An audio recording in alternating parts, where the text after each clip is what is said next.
All right, chat. What's the next food? What's the next video we watch? Weed is... You need to quit weed. I tell that to every single person who smokes weed.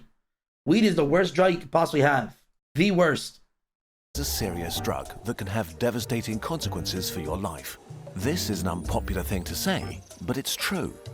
We don't think it should be illegal because for most people using weed isn't problematic or has only mild negative consequences. But about 20% of people who've ever tried it develop cannabis use disorder. And it's healthy in moderation? No, it's not. It's not healthy at all. You legit become retarded. Like every person I've spoken to in my life and they smoked weed before, they legit became slow over time. I swear to God, it literally makes you slow. Cool. Then why use it as a medicine? Most of the people that use it don't even use it for a medicine cause. Some of them become severely addicted. That's actually a stunning amount of people, and many who start using weed don't know what they're in for. In the US, daily or near daily weed use has skyrocketed since way before legalization, and there are now more daily users of weed than drinkers of alcohol. And most daily users consume very high amounts. In 2023, 1 in 15 adult Americans were suffering from some form of cannabis addiction. In England, cannabis is by far the top drug teenagers seek help for. Today, we'll ignore medical use, casual users, and people with mild problems, and instead, we focus on the people who have a serious addiction or are in danger of developing one, even if they're not aware of it. Weed is usually discussed in the context of teenagers because using any drug while your brain is melting and rebuilding itself is a bad idea. If you catch your son smoking weed, what would you do? I swear to God, I'm sending him back to Yemen. I swear I'm sending him to Yemen. And I might beat him too. If I catch my son doing any drugs, I swear I might beat him. I'm dead ass. Like, you don't need that shit. You don't. Unless you have cancer, then it's different. Instead, we'll have a frank conversation about how it affects you in your 20s and 30s. We'll combine research with our own personal experience of weed addiction. Unfortunately, we do have plenty of both. Please check out our sources, but also know this script is written by someone who used weed daily for 15 years before quitting. Okay, so let's get into it. Becoming addicted by accident. Most people slip into addiction gradually and slowly. They start using weed for a variety of reasons, to experiment, to cope. You'll come back like a warrior, I will say. Or unwind from stress, because it's fun and easily available. Weed can make you feel more alive and things more exciting. Music sounds better, movies are funnier, food is a delight. It can be great fun with friends and a major source of comfort. The frequency with which you're consuming weed is the most obvious thing to look out for. If you're using daily or almost daily, this is a clear sign you're developing a problem. As a daily user, your risk of cannabis use disorder is up to 30%, and certainly a pretty relevant risk since it might take years before you realize the full weight of it. So, if you're not careful about it, what started out as an occasional high becomes more and more normalized. Bit by bit, your weekends revolve around weed or shift to activities that you can do stoned. Often other hobbies or obligations become less of a priority. Then it creeps into most weekdays, and finally, it's an established ritual every day. Over time, weed's nature changes. The joy-enhancing effects dissipate while a comfortable numbness takes over. Weed can become your primary method of coping with life, but it doesn't make you stronger, better, or more resilient. Instead, it covers up negative emotions by building a snail shell that you can retreat into. Do you have a problem with weed? Wait, so when you're done smoking weed, all that problem comes back, right? It all comes back, right? Super easy test. Stop doing it for 4 weeks, starting today. Wait, but if you had like a tragic moment, if you have a tragic moment, but you smoke weed for so like you smoke weed all the time, could you forget that moment when you're off of weed? Not tomorrow, today, no matter what you have coming up. If that feels challenging or you can't make it, no, like it'll always be there, like you'll always remember it, or what? Because people say they smoke the pain away. If your girl breaks up with you, just smoke weed. But if you go through a breakup and then you smoke weed, wouldn't it just come back when you're not high? Like, does it ever heal? Do you ever heal at that point? You make it seem like weed is hard meth. Bro, the amount of people that I've met in my life and they smoke weed, you could speak to them, you could just tell they're slow. You could literally just speak to them, you know he's retarded. When you use weed to cope with negative emotions, those same emotions come back worse when you're not high. Really? That's because you with slow people. I mean, yes, but like the amount of people, like, it's different. This is like everybody. Like you can hear in their tone of voice. Like,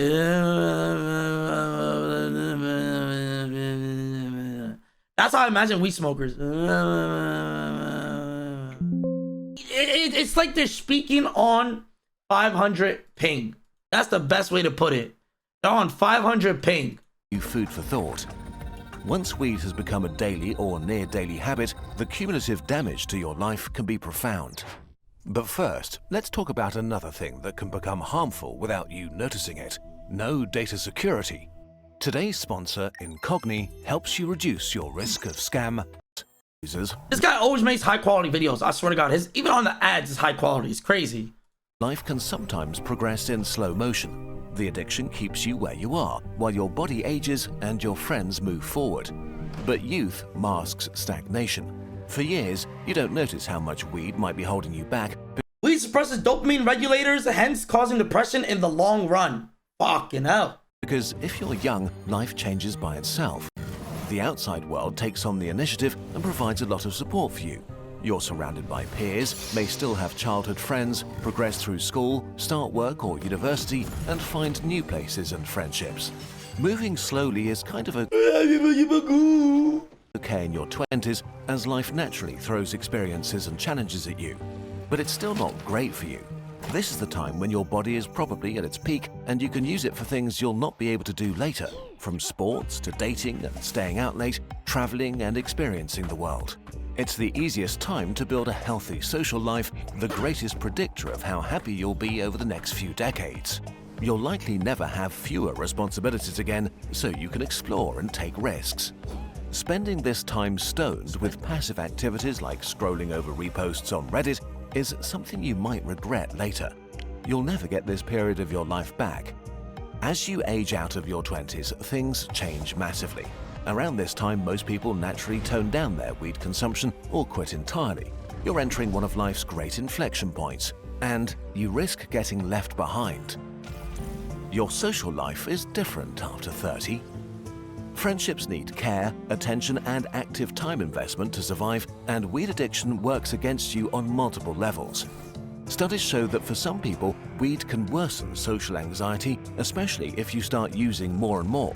And once you feel anxious about socializing, it becomes pretty tempting to just stay home and avoid events or new experiences. Wait, weed makes you have more social anxiety? Since weed numbs feelings, it's easy to push away FOMO or guilt about cancelling last minute. You'll go next time. But will you? Speaking from personal experience, you may turn into a friend that's unreliable. Fuck this fuck-ass video. Who's rolling with me? Brother, you should stop smoking weed, not continue, you idiot. This video is so fried. No, it's true. It is true. Fuck it, twin, we rolling up again. No. Stop it. It's not good for you. It's literally terrible. Flaky or rarely shows up anymore. But the more opportunities to hang out with friends you skip, the fewer will be there in the future. Especially if you do weed alone, it can become the central focal point in your life. Reports show that many people with addictions gradually reduce the activities or hobbies they once enjoyed in favor of consuming. Bit by bit, this can make you withdraw from the people in your life. Y'all hearing that? Y'all hearing? They talking about y'all. They talking about you guys. Listen. They talking about you guys. While this can be pretty bad for your social life in your 20s, it may... This video's propaganda. I smoke weed daily and function normally. You think you do, but you're not really. Be catastrophic by the time you turn 30. Because in their 30s, most people are plenty busy. You literally become retarded if you smoke weed. You fry your brain cells. The worst you could do. Careers, partners, travel, children, and their closest friends are now priorities. Free time becomes... What's worse? Weed addiction or sugar? Weed addiction. Because weed ends up making you get into more shit. Super valuable, and casual hangouts turn into two adults comparing their calendars. So people in their 30s are way more selective about what and who they spend their time with. Smoking a joint drops way down their priority list. Sugar is worse, caffeine is worse, bro. Stop coping. I haven't met one successful person who smokes weed. Every successful person I met, they don't smoke weed. Even without falling out, you may simply become incompatible if your identity... Bro hasn't met me You guys are naming Snoop Dogg and Wiz Khalifa and shit like that. Those are two of many. If you compare that to a bunch of other millionaires and billionaires, they don't smoke weed. Becomes tied up with weed, or when your friends have a lot going on and you don't. This happens a lot without weed, but weed can supercharge it. So many problematic weed users focus on a small circle of friends and acquaintances who are also using weed. This can create an isolation trap. If your friends quit or they withdraw to use Elon Musk actually smokes weed?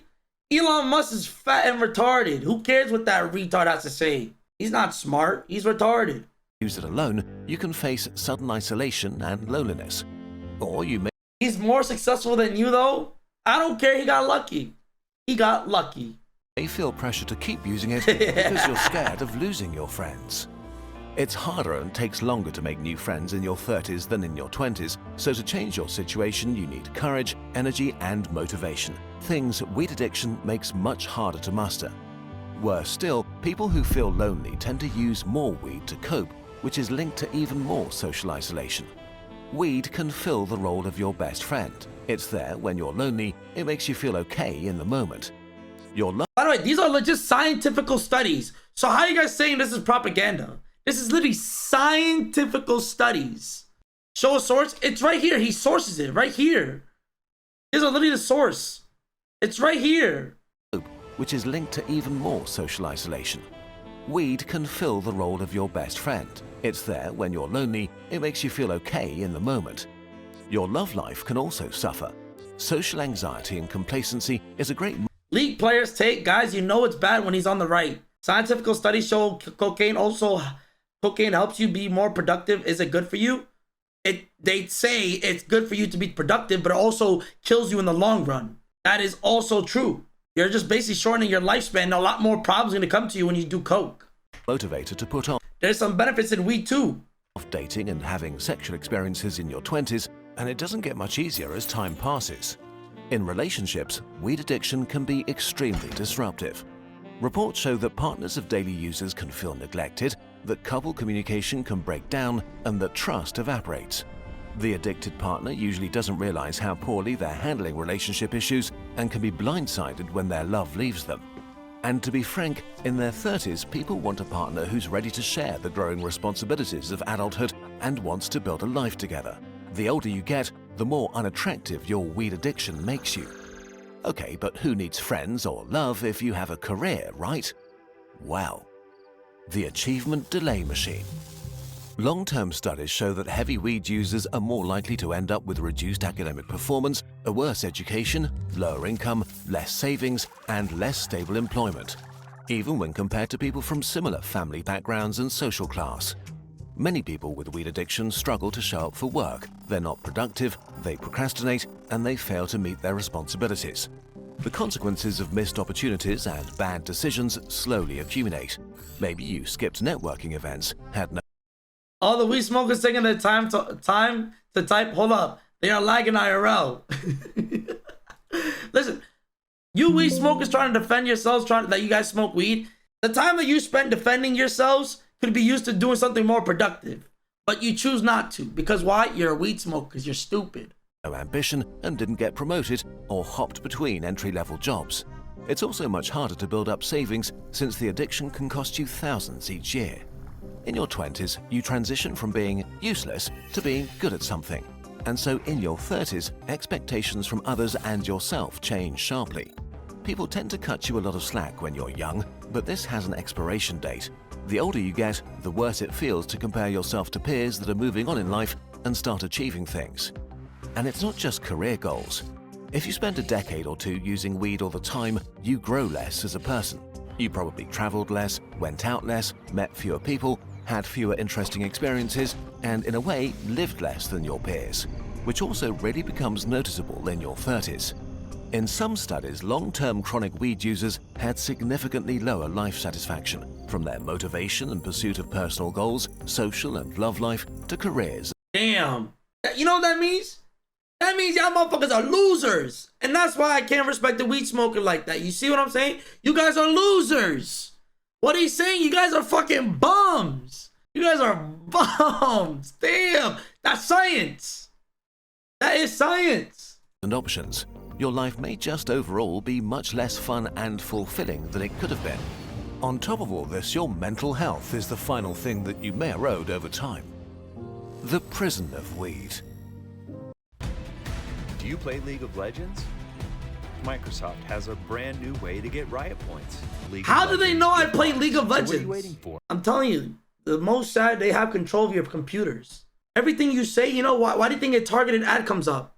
Devious is how at first it can seem to improve your mental health.